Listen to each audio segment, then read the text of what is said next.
Bonjour, bienvenue dans ma classe 4-5-6. Aujourd'hui, nous allons vous parler du Moyen-Âge. Les croisades. Les croisades sont des expéditions militaires au Moyen-Âge par les chrétiens d'Europe. Elles tentèrent de reprendre Jérusalem, ville sainte pour les chrétiens, qui était alors aux mains des musulmans. Mais de nombreux rois de France y prirent part. De ces croisades, les Occidentaux ramenèrent des produits d'Orient et découvrirent de nouvelles techniques, sciences, notamment les sciences architecturales. Voici les conséquences des croisades. 1. Le tombeau du Christ est délivré, mais pas pour longtemps. 2. La séparation entre les chrétiens et les musulmans est encore plus profonde. 3. De nouvelles cultures sont ramenées comme le riz et l'abricotier. 4. Les habitants en profitent pour exiger une plus grande liberté. 5. Le développement du commerce permit à l'apparition d'une nouvelle classe, les marchands. Bien sûr, il y en a d'autres, mais celles-ci sont les plus importantes. La première croisade. La première croisade dura de 1096 jusqu'à 1099.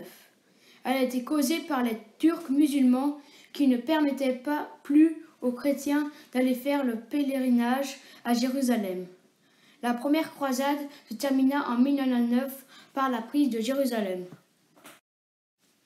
Godefroy de Bouillon, chevalier franc et descendant de Charlemagne, fut un des chefs de cette première croisade.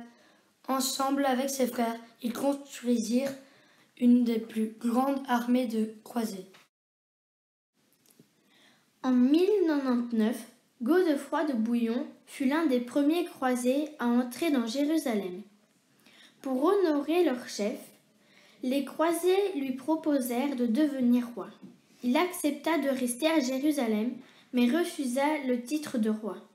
Par contre, il accepta le titre d'avoué du Saint-Sépulcre. Le trajet. Godefroy conduisit son armée à travers l'Allemagne et la Hongrie vers Constantinople où ils rencontrèrent d'autres croisés. La croisade fut extrêmement difficile à cause du manque d'eau et de la chaleur accablante. L'armée qui compta au début encore 200 000 hommes n'arriva qu'avec 50 000 croisés devant Jérusalem. La ville fut protégée par une forte garnison musulmane. Pour la prochaine attaque, Godefroy fit construire une haute tour roulante, la tour d'assaut. Après un combat sanglant, Jérusalem fut prise en 1099. Le tombeau du Christ était délivré.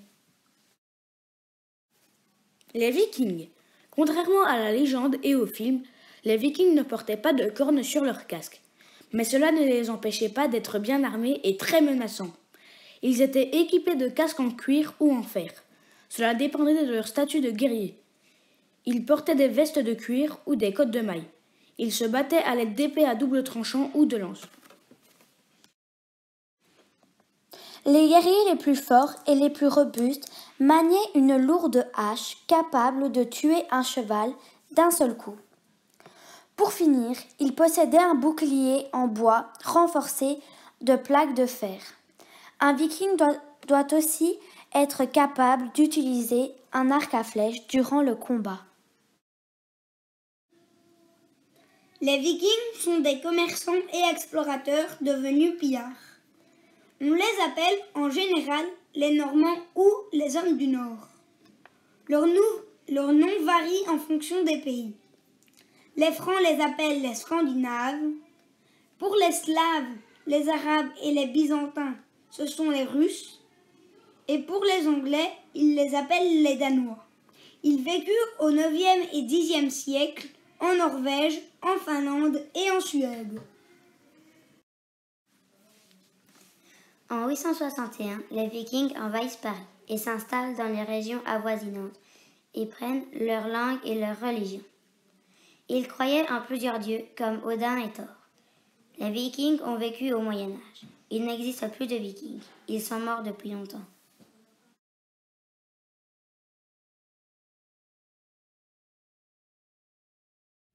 La poupe, arrière d'un navire.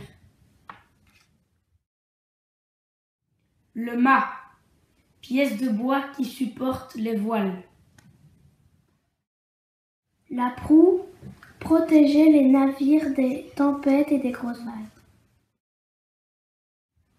La voile, assemblage de pièces de toile ou d'autres tissus cousus ensemble, capable de recevoir l'action du vent et de servir à la propulsion d'un navire. Les rames sont de longues pièces en bois élargies d'un seul côté, dont on se sert pour faire avancer un bateau. Le gouvernail servait à changer la direction du bateau. Les châteaux forts, les fêtes.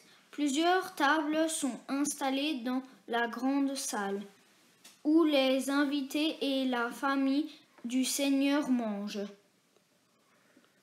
Les hommes invitent les femmes pour danser pendant que les musiciens jouent leurs instruments. Mais aussi des troubadours qui récitent des poèmes d'amour.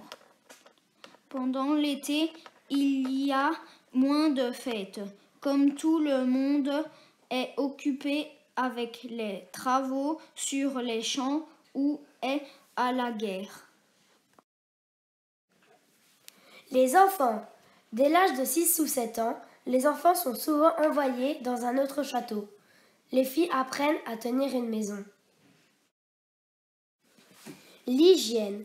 Les toilettes se trouvent à chaque étage, les unes au-dessus des autres. Seulement les gens les plus riches peuvent prendre un bain chaud et parfumé. Les tournois. Un tournoi dure souvent plusieurs jours. Des tribunes et des tentes sont mises en place pour les nobles. Avant de commencer, les chevaliers saluent le seigneur et son épouse. Soit les chevaliers se battent en groupe, comme dans une bataille, ou deux chevaliers essayent de faire tomber l'autre du cheval avec sa lance.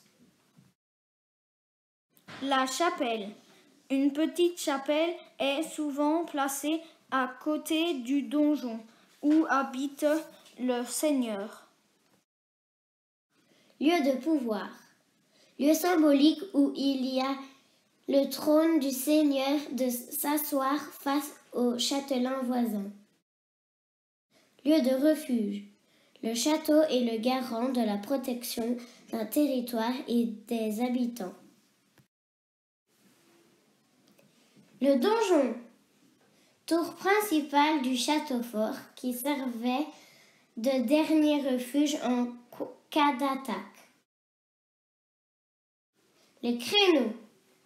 Les créneaux associés aux merlons forment un moyen de défense du château fort. Le rempart, ce qui sert de défense ou de sorte de muraille. Pont-levis, pont mobile qui s'abaisse pour permettre de franchir la douve ou qui se levait pour empêcher l'accès au château.